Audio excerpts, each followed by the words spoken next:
Our today's topic is Fox-FORDYCE disease, which is also known as apocrine miliaria. Fox-FORDYCE disease is an uncommon eruption characterized by pruritic follicular papules that localize to anatomic regions that bear apocrine glands. Let's talk about epidemiology. Approximately 90% of patients with Fox-FORDYCE disease are female. Age of onset tends to be after puberty, with most patients between 13 and 35 years of age.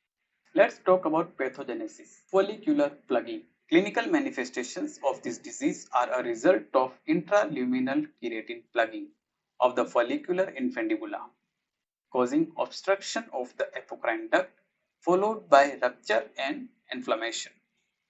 Now, what are the clinical findings of Fox-FORDYCE disease? Starting with the history, patient described the development of pruritic papules at the time of puberty with gradual worsening. Cutaneous lesions.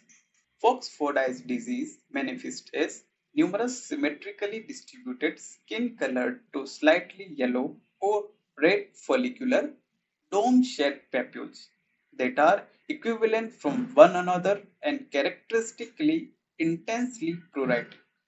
The apocrine-rich area are affected, most commonly the axillae.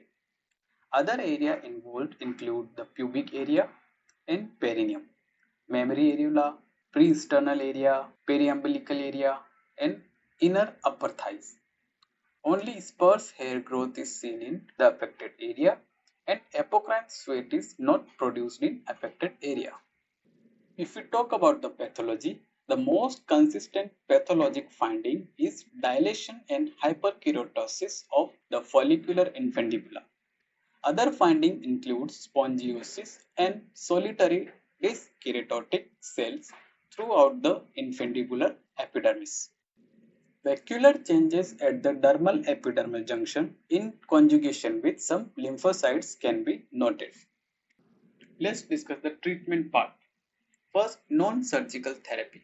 Avoidance of excessive sweating or heat may minimize symptoms and flares.